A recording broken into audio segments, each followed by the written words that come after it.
3 நாள் 4 நாள் கந்தூரிக்கு போறோம், தர்காக்கு போறோம். எப்பேற்பட்ட ஒரு மார்க்கத்தில் கண்ணீர் சிந்தி வடித்து மறுமையினுடைய நிலையை நீங்கள் உணர வேண்டும் என்று அல்லாஹ்வுடைய தூதர் வழிகாட்டினதுக்கு மாற்றமாக சொல்ல முடியாத பல செயல்கள் எல்லாம் தர்காக்கள், கந்தூரிகள் இது மாதிரியான விஷயங்களிலே நடந்து கொண்டிருக்கிறது. சந்தனத்தை தடவுகிறார்கள், மல்லிகை பூ இருக்கிறது, அங்க கண்ணீர் வருகிறதா, மகிழ்ச்சி வருகிறதா? சந்தோஷமா இருக்கிறாங்க. இறந்து போனவர்களுடைய ஒரு அடக்க தலந்தன அதை தானே கட்டி வச்சிருக்கிறாங்க. அப்ப கட்டி வைத்திருந்தாலும் அது ஒரு அடக்கத்தலம். அடக்கத்தலத்துக்கு போகணுங்கிற ஒரு விஷயம் ஒரு கான்செப்ட்னால் உருவாக்கப்பட்டது. ஆனா எப்படி இருக்கிறது? கச்சேரி, அதே போல கூத்துகள், கும்மாளங்கள் எல்லாம் நடக்கிறது, ஜெகஜோதியா இருக்கிறான். இப்போ அதாபு கபூர் வேதனையில் உள்ளவங்களுக்கு மட்டும் இருக்குமா? அங்க போய் கூத்தாட்டம் கும்மாட்டம் போடுறாங்களே அவங்களுக்கு சேர்ந்து அல்லாஹ்வுடைய அதாபு இருக்குமா? நம்ம யோசிக்கணும். அஸ்ஸலாமு அலைக்கும் வரஹ்மத்துல்லாஹி வபரகாத்துஹு. அன்பிற்கினிய சகோதரர்களே, இறைவன் நம்முடைய உடலிலே பல்வேறு விதமான மொழிகளை படைத்திருக்கிறான். இப்போ நம்முடைய தேவைகள் குறித்து பிறரிடத்தில் பேசக்கூடிய நேரத்திலே நம்முடைய வாய்மொழியாக பேசி பழகுகிறோம். அது இல்லாமல் நம்முடைய உடலில் ரப்புல் ஆலமீன் நம்முடைய உணர்வுகளை வெளிப்படுத்துவதற்காக சில மொழிகளை வைத்திருக்கிறான். அதில் ஒரு முக்கியமான மொழி என்னன்னு சொன்னால், நம்முடைய கண்களிலிருந்து வரக்கூடிய கண்ணீர், அழுகை, அது நம்முடைய உடலிலிருந்து வரக்கூடிய உணர்வுகளினுடைய வெளிப்பாடாக இருக்கிறது. இதை ரப்புல் ஆலமீன் மனித இனத்துக்கு படைத்திருக்கிறான். மிருகங்கள் கூட தன்னுடைய உணர்வுகளை சோகமான நேரங்களிலோ அல்லது சில நெருக்கடியான நேரங்களிலோ அதற்கு கண்களிலிருந்து கண்ணீர் வருகின்றன அப்படிங்கிற மாதிரி சில செய்திகளையும் சொல்லுகிறார்கள். இப்போ இந்த கண்களிலிருந்து வரக்கூடிய இந்த கண்ணீர், அழுகை என்பது ஒரு முக்கியமான விஷயமாக இருக்கிறது. மகிழ்ச்சியான நேரங்களிலும் கண்களிலிருந்து கண்ணீர் வரும். அதைத்தான் ஆனந்த கண்ணீர் அப்படிங்கிறாங்க. இப்போ நம்ம ஒரு மகளை பெற்றெடுக்கிறோம், பருவ வயதை அடைகிறார், திருமணத்துக்கு மாப்பிள்ளை பார்க்கிறோம், அப்புறம் அவங்கள கட்டி கொடுக்குறோம். நம்முடைய வீட்டை விட்டு அவங்க செல்லக்கூடிய நேரத்தில் நம்முடைய கண்களிலிருந்து லேசாக கண்ணீர் வரும். இந்த கண்ணீர் என்பது ஆனந்த கண்ணீர். இது மாதிரி நிறைய ஆனந்த மகிழ்ச்சியாக அல்லது துன்பமும் மகிழ்ச்சியும் சேர்ந்த தருவாய் கொண்ட அந்த நிகழ்வுகளுக்கும் நம்முடைய கண்களினுடைய வெளிப்பாடுகளில், உணர்வுகளில் நமக்கு கண்ணீர் வருகிறது. அதே போல அதிகமான கண்ணீர் எப்போது நமக்கு வரும்னு சொன்னால், துக்கமான நேரங்கள், நெஞ்சு அடைச்சி போய் இருக்கிறது, யார்கிட்டையும் இதை சொல்ல முடியலை, சொன்னாலும் வெடிச்சிரும் போல இருக்கிறது அப்படிங்கிற மாதிரி நினைக்கக்கூடிய நேரத்தில் நம்முடைய உள்ளத்திலிருந்து ஏற்படக்கூடிய ஒரு விளைவின் காரணமாக கண்களிலிருந்து கண்ணீர் வருகிறது. அல்லாஹ் அப்படி வச்சிருக்கிறான். இந்த கண்ணீர் என்பது ரப்புல் ஆலமீனுடைய படைப்பில் நமக்கு அது ஒரு நன்மைதான். அறிவியல் ஆய்வின்படி என்ன சொல்றாங்கன்னு சொன்னா, மனிதன் சில நேரங்களில் ஏற்படக்கூடிய நெருக்கடியான நிலையில் இருக்கக்கூடிய நேரத்தில் அவனுடைய உணர்வுகளில் சில ஹார்மோன்கள் சுரந்து கண்ணீராக அது வெளிப்படக்கூடிய நேரத்தில் அந்த நெருக்கடி என்பது குறைந்தது போல அவனுக்கு இருக்கும். அப்படி குறைஞ்ச மாதிரி இருக்கும்.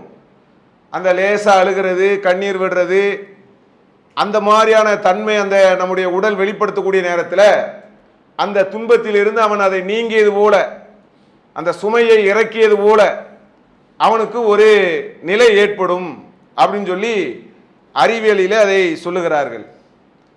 சில நேரங்களில் சிலருக்கு கண்ணீர் என்பது பெரிய வடிகாலாக இருக்கிறது. உதாரணம் சொல்றதாக இருந்தால், நம்முடைய குடும்பம் நடத்தி கொண்டிருக்கக்கூடிய நேரத்திலே கணவன் மனைவிக்கு சில பிரச்சனைகள் வரும். வரக்கூடிய நேரத்தில் கணவனுக்கு நிறைய அதிகாரம் இருக்கிறது, பேசுவதற்கு நிறைய வாய்ப்புகள் இருக்கிறது, குரல் வலிமையாக பேசுவதற்கான இடமாக அவர் கணவன் என்ற அதிகாரத்திலே இருக்கிறார். மனைவி என்பவர் அப்படி கிடையாது. நம்முடைய ஆளுமைக்கு கீழே இருக்கிறதுனால நம்ம சில நேரங்களில் சொல்லக்கூடிய வார்த்தைக்கு அவங்க பதில் சொல்ல முடியாமல் தவிப்பார்கள். நம்ம ஏதாவது 2 வருஷம் 3 வருஷத்துக்கு முன்னால நிகழ்வுகளை எல்லாம் சொல்லி எதையாவது ஒரு விஷயங்கள் சொல்லக்கூடிய நேரத்தில் அதுக்கு நேரடி டக்குன்னு பதில் கொடுக்கறத தவிர்ப்பார்கள். ஏன் தவிர்க்கிறாங்க? பதில் சொன்னா புருஷனை எதிர்த்து பேசுகிறார், பதிலுக்கு பதில் பேசுறியா அப்படி நம்ம சொல்லுவோங்கிற அந்த நிலை வரக்கூடிய நேரத்தில் அந்த பதிலை மனசுக்குள்ளேயே பேசிக்கிறாங்க பாருங்க, அந்த நேரத்திலையும் கண்ணீர் வரும். அதை நமக்கு தெரியாம கிச்சன்லயோ அல்லது ரூம்லயோ போய் தொடச்சிக்கிடுவாங்க. இப்படி கண்ணீர் என்பது மனுஷனுக்கு ஒரு பெரிய வடிகளாக துன்பத்தினுடைய வெளிப்பாடை, நெருக்கடியை, அவனுடைய ஒரு நெருக்கடியான மனநிலையை வெளிப்படுத்துவதற்கு இறைவனால் உருவாக்கப்பட்ட மிகப்பெரிய வடிகால் என்பதுதான் கண்ணீர் என்பது. அந்த கண்ணீர் கூட எப்படி செயல்படுகிறது என்பதை நடைமுறை வாழ்க்கையில் நம்ம பார்க்கக்கூடிய நேரத்தில், இப்போ ஒரு துன்பம் ஏற்படுதுன்னு வைங்க, ஒரு கணவன் இறந்து விட்டார் அல்லது மனைவி இறந்து விட்டார் அல்லது தகப்பனார், இந்த மாதிரி உறவு முறைகள் யாரோ ஒருவர் இறந்து விட்டார்கள். அப்போ மனுஷனுக்கு ஒரு நெருக்கடி ஏற்படுகிறது. அந்த நேரத்தில் கண்ணீர் விட்டு அழுவதற்கு மார்க்கத்திலே அனுமதி இருக்கிறது. நம்ம மார்க்கம் அதை கற்றுத் தருகிறது. துக்கம் என்பது 3 நாள்.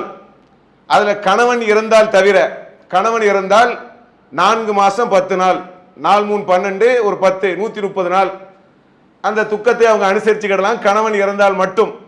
அது அல்லாத யார் இறந்தாலும் கூட துக்க வெளிப்பாடை, நம்ம மனசு துக்கப்படுது பாருங்க, கவலைப்படுது பாருங்க, அத்தா போயிட்டாங்களே, தம்பி போயிட்டானே, உறவினர்கள் போயிட்டாங்களே, இப்படியான ஒரு நெருக்கடியான மனநிலை ஏற்படக்கூடிய நேரத்தில் அந்த உணர்வை வெளிப்படுத்துவதற்கு கண்ணீர் விட்டு அழுகிறோம் பாருங்க, அது மார்க்கத்தில் தப்பு கிடையாது, அழுது கொள்ளலாம். அதான் அல்லாஹ் திருமறை குர்ஆன்ல நமக்கு சொல்லக்கூடிய நேரத்தில், அவர்களுக்கு ஒரு முசீபத் ஏற்பட்டு விட்டால், அல்லதீன இதா அசாபத்துக்கும் முசிபா, அவர்களுக்கு ஒரு முசீபத் ஏற்பட்டு விட்டால், காலு இன்னா லில்லாஹி வ இன்னா இலைஹி ராஜிஊன், நாங்கள் அல்லாஹ்வுக்குரியவர்கள், அல்லாஹ்விடத்திலே திரும்ப செல்லக்கூடியவர்கள் என்று அவர்கள் சொல்லுவார்கள். அப்போ நாங்கள் அல்லாஹ்வுக்குரிய ஆளு, நாங்களும் திரும்ப செல்லக்கூடிய ஆள் தான், அவங்க போயிட்டாங்க நாங்களும் போக தான் போறோம் அப்படிங்கிற மாதிரி அந்த துக்கத்தை அந்த வார்த்தையினால் சொல்லி கண்ணீர் சிந்துவதற்கும் மார்க்கத்தில் அனுமதி இருக்கிறது. ஆனா பொதுவாக இது மாதிரி இறப்புகள் விஷயத்துல உலக நடைமுறையில இஸ்லாத்தை அறிந்து கொள்ளாதவர்களா இருந்தாலும் சரி அல்லது இஸ்லாமே தெரிந்திருக்காத மக்களா இருந்தாலும் சரி, துக்கமான நேரங்களில் தங்களுடைய துன்பத்தை வெளிப்படுத்துவதற்கு கண்ணீரோடு சேர்த்து ஒப்பாரியும் வைத்துக் கொள்வார்கள். ஆனா இஸ்லாமிய மார்க்கத்தில் ஒப்பாரி வைப்பதற்கு அனுமதி கிடையாது. ஐயோ போயிட்டாங்களே, மார்பிள அடிச்சுக்கிடுறது, ஒரு கூட்டமா ஒப்பாரி வைக்கிறதுக்குன்னே காசு கொடுத்து கூட்டு வருவாங்க. இஸ்லாம் அல்லாத பிற சமுதாய மக்கள், மறுமையை நம்பாத மக்கள், தூய இஸ்லாத்தை ஏற்றுக்கொள்ளாத மக்கள், அவங்களுடைய அந்த நடைமுறை வாழ்க்கையில நெருக்கடியான துன்பங்கள் வரக்கூடிய நேரத்தில், இழப்பு மரணம் அப்படியான நேரங்கள் வரக்கூடிய நேரத்தில் அந்த உடம்பு சொல்லுது, எப்படியாவது அந்த துக்கத்தை இறக்கி வைக்கணும், அதுக்கு வடிகால் தான் எல்லாம் கண்ணீரை வச்சிருக்கிறான். உள்ள ஏற்படக்கூடிய அந்த துக்கத்தினுடைய வெளிப்பாடை அந்த கண்ணீர் என்று சொல்லக்கூடிய நீரின் மூலமாக அது வெளிவருகிறது. அது ரப்புல் ஆலமீன் அப்படி உருவாக்கி இருக்கிறான். எவ்வளவு பெரிய இருக்குன ஆட்களா இருந்தா கூட லேசா உள்ள அப்படியே ஒரு கவலை அடையக்கூடிய நேரத்தில் லேசா கண்கள் கசையும். அப்ப அது அல்லாஹ்வுடைய ஏற்பாடு. அந்த ஏற்பாட்டில் கூட ஒப்பாரி என்பது சேரக்கூடாது, மார்பை அடித்துக் கொள்ளக்கூடாது, சட்டையை கிழித்துக் கொள்ளக்கூடாது. ஒப்பாரி வைக்கிறதுக்குன்னே சொல்லி அதுக்கு ஆட்களை ஏற்பாடு செய்து அப்படி நிறைய நடைமுறைகளை செய்யக்கூடிய பழக்கம் என்பது பிற சமுதாய மக்களிடத்திலே இருக்கிறது. அதை இஸ்லாம் என்ன செய்கிறது? தடுக்கிறது. இப்படியெல்லாம் நீங்க இருக்கக்கூடாதுங்குது. அதே மாதிரி பாருங்க, இந்த கண்ணீர் சம்பந்தமாக நிறைய விஷயங்கள் அல்லாஹ்வுடைய தூதர் அழுதிருக்கிறார்கள். சகாபாக்கள் பல சம்பவங்கள்ல எமோஷன் ஆகி உணர்ச்சி வசப்பட்டு அழுதிருக்கிறார்கள். அல்லாஹ்வை நினைவு கூறக்கூடிய நேரத்திலே, ரப்புல் ஆலமீனை நினைக்கக்கூடிய அந்த தருவாயிலே அவங்களுடைய கண்களில் இருந்து கண்ணீர் வந்திருக்கிறது. இந்த உலகத்தை விட்டு செல்ல இருக்கிறோமே, இறைவனை சந்திக்க இருக்கிறோமே, அந்த நினைவுகள் வரக்கூடிய நேரத்திலே கண்ணீர்கள் நிறைய நேரத்தில் அவர்கள் சிந்திருக்கிறார்கள். இதையெல்லாம் குர்ஆன் ஹதீஸ்ல நிறைய நம்ம பார்க்க முடியும். அல்லாஹ் மூமினுடைய பண்புகளாக சொல்லக்கூடிய நேரத்தில் ரப்புல் ஆலமீன் சொல்லுகிறான், அல்லாஹ்வை பற்றிய பெயரை சொல்லப்பட்டு விட்டால், இதா துக்கிரல்லாஹு வஜிலத் குலூபுகும், அல்லாஹ்வினுடைய பெயர் சொல்லப்பட்டு விட்டால் அவருடைய உள்ளங்கள் நடுங்கும் அப்படின்னு சொல்லி அல்லாஹ் திருமறை குர்ஆன்ல மூமின்களுடைய பண்புகள் குறித்து சொல்கிறான்.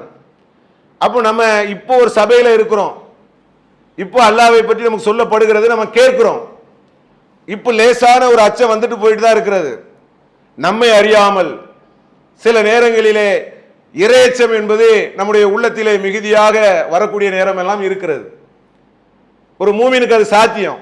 அல்லாஹ்வினுடைய நினைவால் வாழக்கூடிய ஒரு மூமினுக்கு ஏதாவது ஒரு நேரம் காலகட்டத்தில் அல்லாஹ்வினுடைய பெயர் சொல்லப்படும் போது, ஒரு முஸ்லீமா இருந்து நீங்க இதை செய்யலாமா, நீங்க இப்படி பேசலாமா, நீங்க இப்படி நடக்கலாமான்னு சொல்லும் போது நம்முடைய உள்ளத்தில் லேசா உறுத்தும். அது ஒரு நேரத்தில் கண்ணீரா கூட வெளிப்படும். அல்லாஹ்வுடைய தூதர் சொல்றாங்க, 7 விஷயங்கள் அரிசியினுடைய நிழல் யாருக்கு கிடைக்கும் அப்படின்னு சொல்லி அல்லாஹ்வுடைய தூதர் சொல்றாங்க.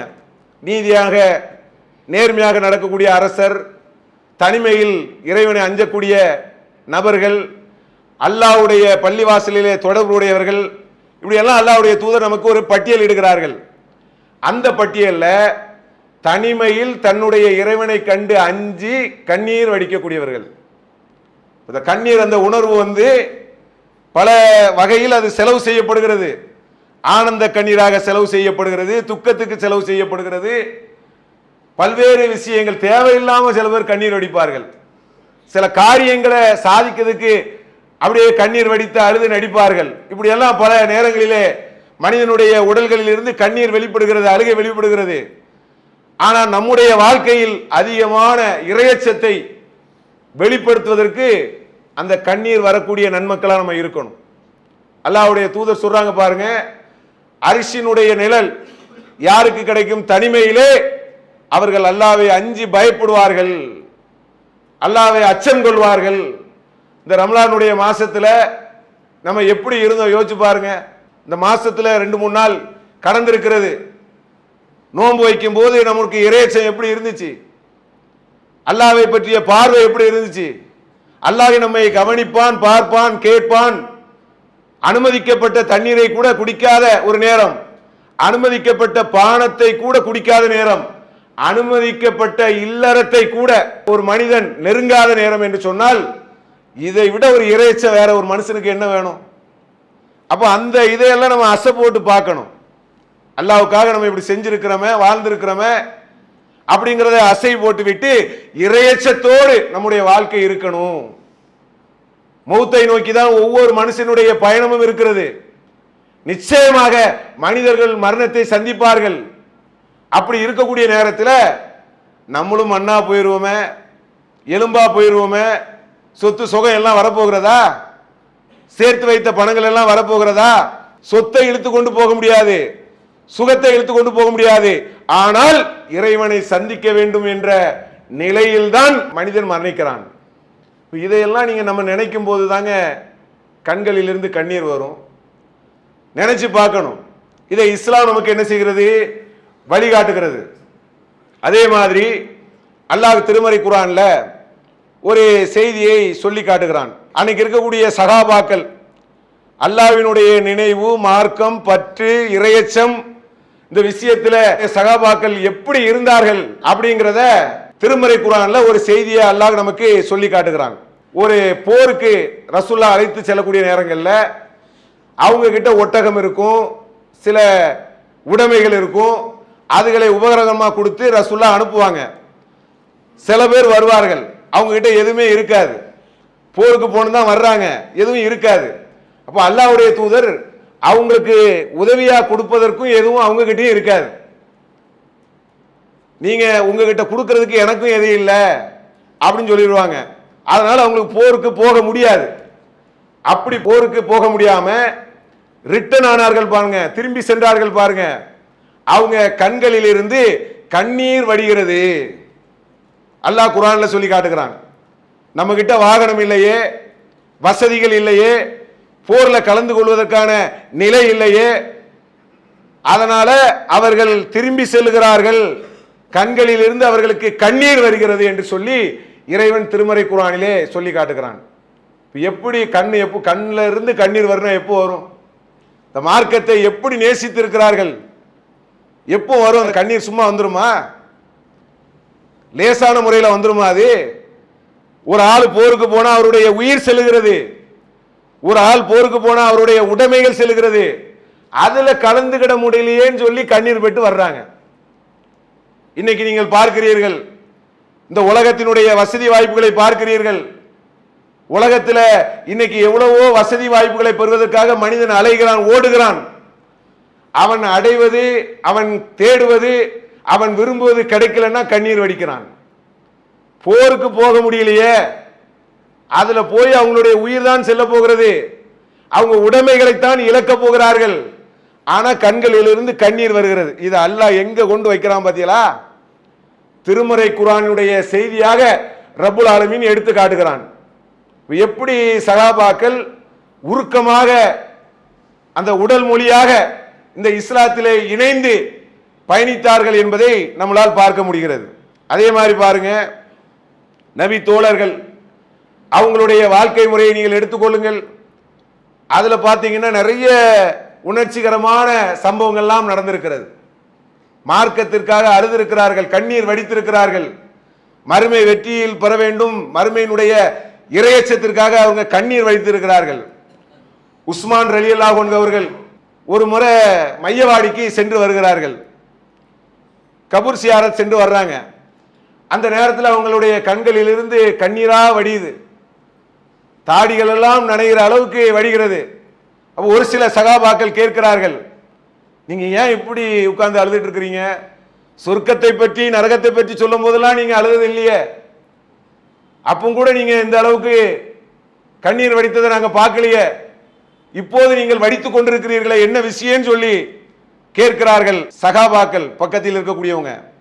இப்ப அவங்க சொல்றாங்க, என்ன தெரியுமா சொல்றாங்க? அல்லாஹ்வின் தூதர் சொல்லியிருக்கிறார்கள், மன்னரை என்பது ஒரு மனிதனுடைய மரணத்தினுடைய, அதாவது மறுமை வாழ்வினுடைய முதல் நிலை, ஃபர்ஸ்ட் நிலையே அதுதான்.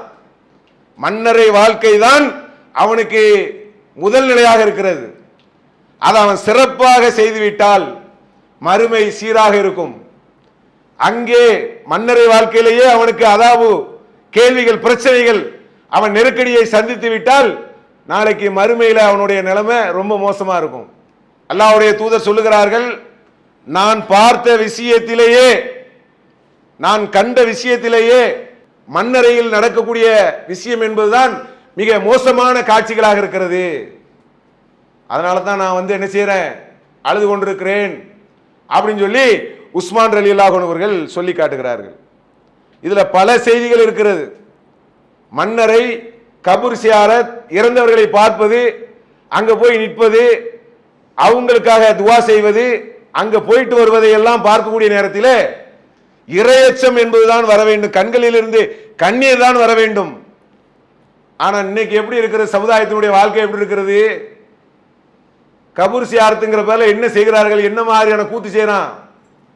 சந்தனத்தை தடவுகிறார்கள், மல்லிகை பூ இருக்கிறது, அங்க கண்ணீர் வருகிறதா, மகிழ்ச்சி வருகிறதா? சந்தோஷமா இருக்கிறாங்க.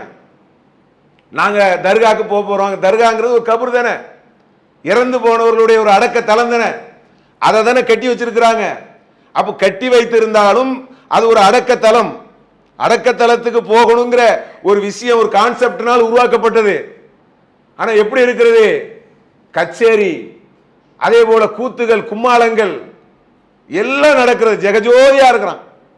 3 நாள் 4 நாள் நாங்க போறோம், கந்தூரிக்கு போறோம், தர்காக்கு போறோம். எப்பேற்பட்ட ஒரு மார்க்கத்தில் கண்ணீர் சிந்தி வடித்து மறுமையினுடைய நிலையை நீங்கள் உணர வேண்டும் என்று அல்லாஹ்வுடைய தூதர் வழிகாட்டினதுக்கு மாற்றமாக எவ்வளவு ஒரு செயல் இன்னைக்கு கபூர் சியாரத்திலே நடக்கிறது என்பதை நீங்கள் பார்க்க வேண்டும். எவ்வளவு மோசமான காட்சிகளை அவர்கள் இன்னைக்கு அரங்கேற்றி கொண்டிருக்கிறார்கள்.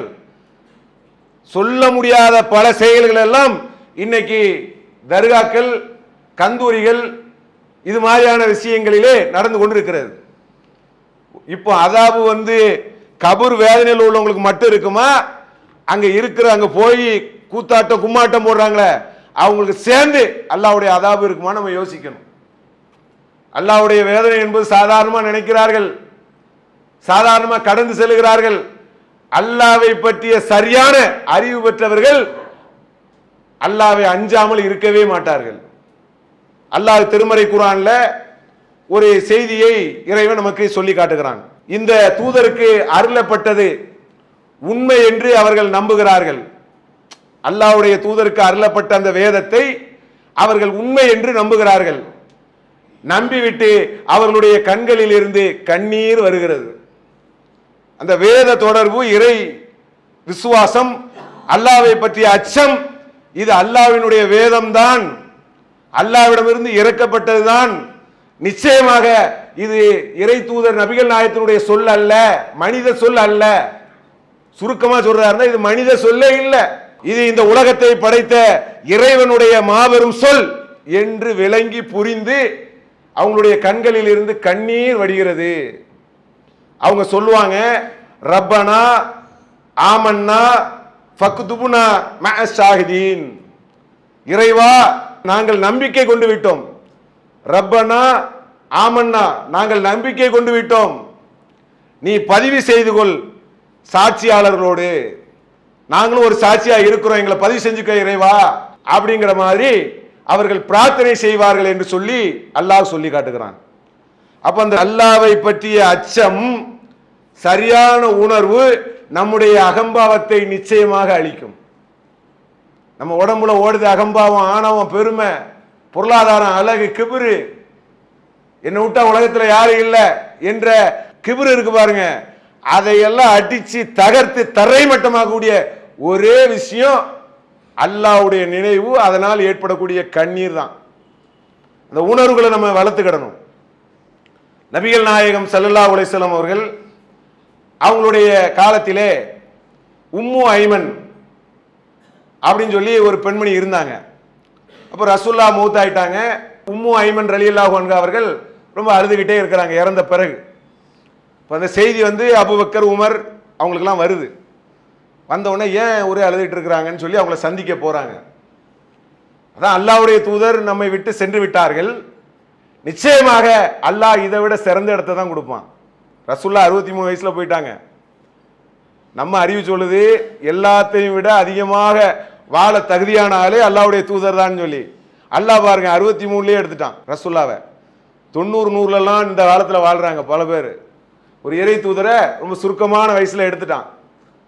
ஏங்க இதை விட அல்லாஹ் வந்து சிறந்த இடத்தை தானே இறை தூதருக்கு கொடுக்க இருக்கிறார்கள், நீங்க ஏன் கண்ணீர் வடிக்கிறீங்கன்னு சொல்லி அபூபக்கர், உமர் ரலியல்லாஹு அன்ஹு அவர்கள் உம்மு ஐமன் ரலியல்லாஹு அன்ஹா இடத்திலே கேட்கிறார்கள். அப்ப அவங்க சொன்னாங்க, நிச்சயமாக அவர்களுக்கு அல்லாஹ்வுடைய தூதருக்கு அல்லாஹ்விடத்தில் நல்ல இடம் இருக்கும் என்பதை நான் அறிவேன். ஆனால் வஹி நின்று விட்டதா இல்லையா? அவங்க வஹியோடு வாழ்ந்தவர்கள். நீங்க நினைக்கணும், அவங்க இடத்துல இருந்து பார்க்கணும்.